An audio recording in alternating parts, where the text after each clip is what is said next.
E aí galera que assiste a Multi TV Maringá, canal 10 da NET, está começando mais um RNX, o seu Ripa na Chulipa, o programa de esportes aqui da Multi TV. Um espacinho, um pequeno espaço onde a gente comenta os principais assuntos esportivos do mundo todo ao longo da última semana e principalmente de futebol, que é o assunto que a gente mais gosta de falar. Ripa na Chulipa, pimba na gorduchinha! Aí eu queria já começar aqui falando de um acontecimento lamentável lá no Campeonato Espanhol, num clássico lá do futebol espanhol, se é que se pode chamar de clássico, né? Uma partida entre Betis e Sevilha, mas esse é um detalhe que eu quero comentar um pouquinho depois. Betis, onde joga o zagueiro Paulão, o zagueiro brasileiro Paulão, negro, que foi vítima de um racismo um pouco mais... se é que se pode dizer isso também, né? Racismo mais grave, racismo é sempre grave, mas ele foi alvo de torcedores do próprio clube no momento em que havia sido expulso do jogo contra o Sevilha. Uma partida na qual o Betis perdia de 4-0 do Sevilha. É um clássico levado muito a sério ali pelos torcedores das duas equipes. A maior rivalidade ali entre os dois clubes é justamente essa partida, Betis e Sevilha. E quando o Paulão foi expulso da partida, alguns torcedores do próprio Betis imitaram macacos ali na beira do gramado, na saída dos jogadores ali do gramado. Paulão, que saiu chorando de campo em função disso, e depois deu uma entrevista ao próprio site do Betis, dizendo que a culpa havia sido dele pela expulsão e por ter gerado, e todas as consequências que vieram depois dessa expulsão, inclusive o protesto da torcida, um protesto imbecil, para dizer o mínimo, a respeito de um comportamento desse tipo. Primeiro, o que seria legal destacar nessa história é que, assim, imagino eu que o Paulão foi até coagido a dar uma entrevista com conteúdo desse tipo. Como é que uma vítima de racismo pode dizer que ela própria é a culpada por isso? Como as mulheres que são estupradas e se sentem culpadas pelo estupro. É um absurdo sem tamanho, não tem como medir uma barbaridade desse tamanho. E em segundo lugar, o que eu gostaria de destacar aqui também é o seguinte: muitos comentaristas esportivos, muitos torcedores brasileiros, inclusive torcedores que gostam de torcer para outros clubes de fora do país, o que, com relação a isso, eu não tenho absolutamente objeção nenhuma, cada um torce pelo clube que quer, tem total liberdade para isso. O problema é quando ficam comparando, na minha opinião também, claro, o futebol brasileiro com o futebol europeu. Dizendo o quão melhor é o futebol europeu em comparação com o brasileiro. Bom, é verdade, é melhor, é mais organizado, em especial o futebol alemão é muito bem organizado, média de público de 40, 50 mil torcedores, isso a gente não vê aqui no Brasil. Mas em compensação a gente também não vê aqui no Brasil atos bestiais como esse. A gente vê violência, é verdade, a gente vê desorganização e desrespeito ao torcedor, também é verdade. E a gente vê menos qualidade no futebol do que com relação à Europa. Mas isso muito em função de muitos brasileiros atuarem na Europa. Eu queria só lembrar aqui que, por exemplo, a Inter de Milão, quando foi campeã da Liga dos Campeões, com o Mourinho, inclusive, como técnico, um português dirigindo um time italiano, o time titular da Inter não tinha nenhum italiano jogando. Então, assim, é só para destacar como os estrangeiros fazem a força do futebol europeu. E assim como nós temos vários problemas que precisam ser resolvidos e a gente tem toda a expectativa de que esse movimento dos jogadores, aí, o Bom Senso Futebol Clube, ajude a resolver pelo menos parte desses problemas, a gente também tem várias vantagens com relação ao futebol europeu e pelo menos uma delas é de que a gente vê muito menos casos de racismo como se vê na Europa. Menos eu digo porque infelizmente a gente também vê isso aqui. Então na hora de comparar, é bom a gente pôr um pouquinho o pé no freio, ter um pouquinho de bom senso nessas horas também, para não ficar com essa síndrome de vira-lata dizendo que tudo no Brasil é pior do que é na Europa. Não é. A gente tem muitos exemplos aí de que acontecem coisas péssimas e horríveis no Brasil, assim como a gente também tem muitos exemplos de que acontecem coisas péssimas, horríveis na Europa. Um outro grande exemplo disso é de que cogita-se entre os jogadores negros até um boicote a jogos a serem realizados na Rússia, em função muito dos protestos e de movimentos de caráter nazista mesmo e racista que acontecem naquele país contra jogadores negros, muitos, inclusive, sofridos por jogadores brasileiros. Paulinho foi um deles, muito tempo que jogou na Europa, jogou na Rússia, sofreu muito racismo lá, relata isso em todas as entrevistas que ele dá a respeito desse assunto.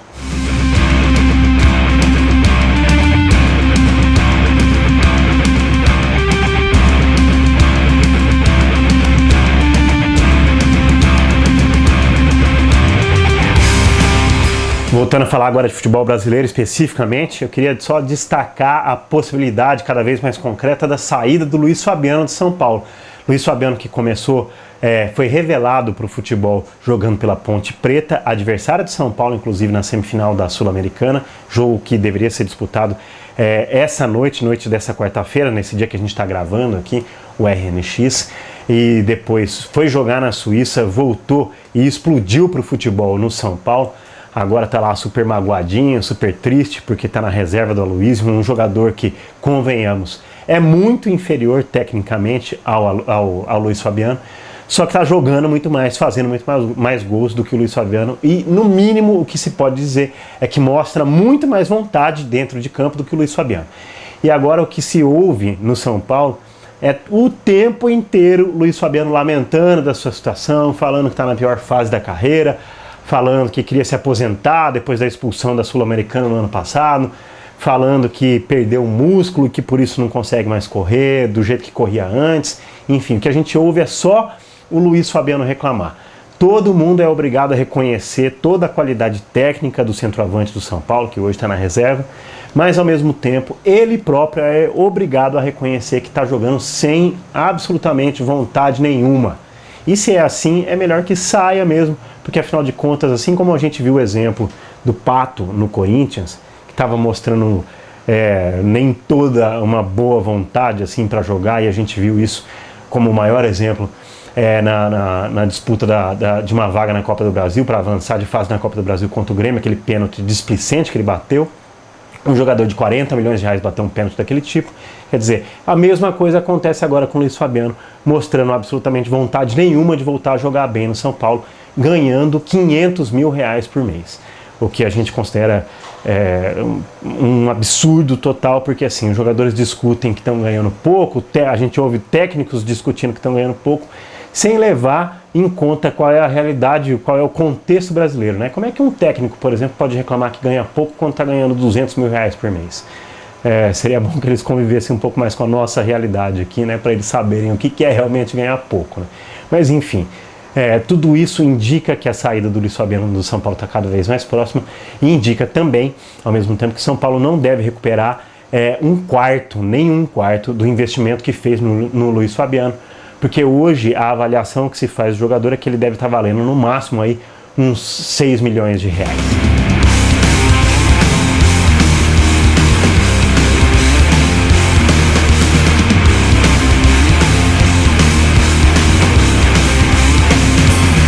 E vamos aproveitar que a gente está falando de grana aí para falar do Gilson Kleina. Nessa quarta pela manhã, ou melhor, ontem, na terça-feira à tarde, parece que teve uma reunião de 8 horas no Palmeiras para definir a renovação do técnico do Palmeiras para a temporada 2014. Temporada na qual o Palmeiras vai comemorar o ano de centenário e com o Gilson Kleina no comando técnico do clube. Na minha avaliação, uma decisão acertada do Palmeiras, um bom técnico, mostrou um excelente trabalho ao longo da Série B do Campeonato Brasileiro.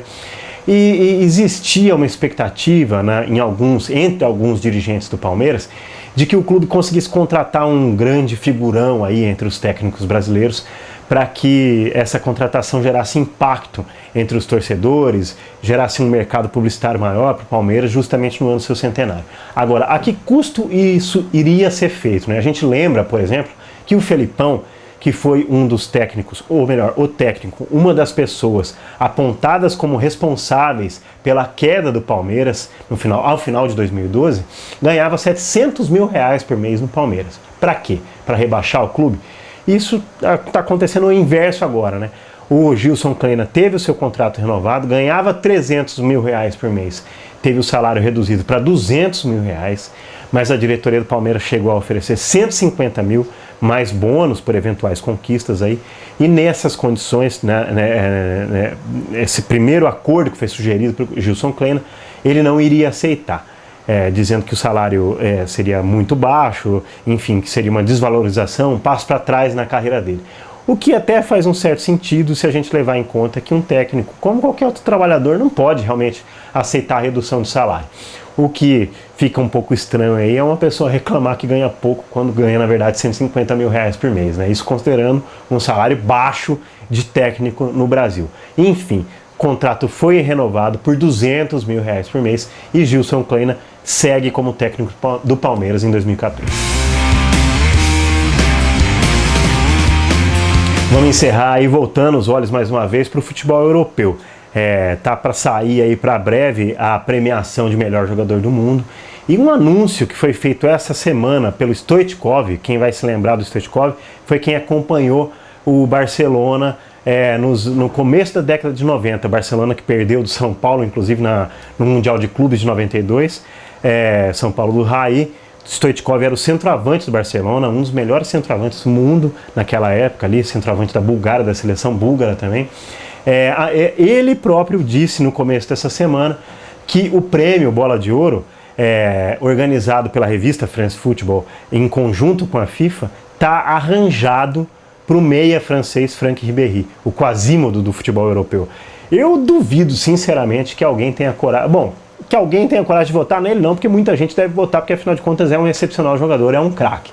Agora, que a maioria dos capitães e técnicos de seleções do mundo inteiro votem nele e não no Cristiano Ronaldo nesse ano como o melhor jogador da temporada, aí eu acho bem difícil que isso aconteça. Acho difícil também que isso aconteça, que tenha um arranjo aí entre a FIFA e a revista para que ele ganhe o prêmio de melhor jogador do mundo, justamente pelo fato do presidente da FIFA, o Joseph Blatter, ter criado uma indisposição aí com o Cristiano Ronaldo recentemente, dizendo que o Cristiano Ronaldo se comporta como um militar em campo, dizendo que prefere o Messi ao Cristiano Ronaldo.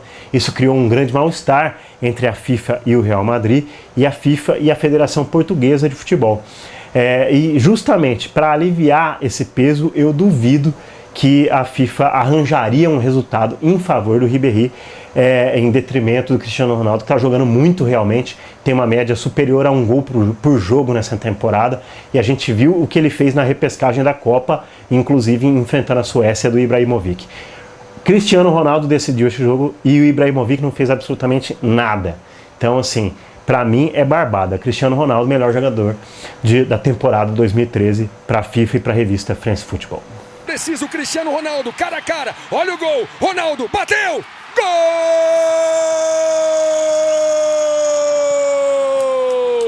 E tem condição legal, e tem o craque, tem Cristiano Ronaldo, será o segundo, Ronaldo bateu, gol!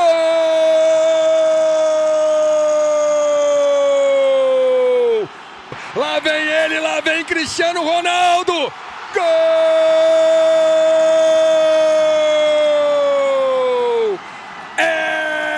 Cristiano Ronaldo.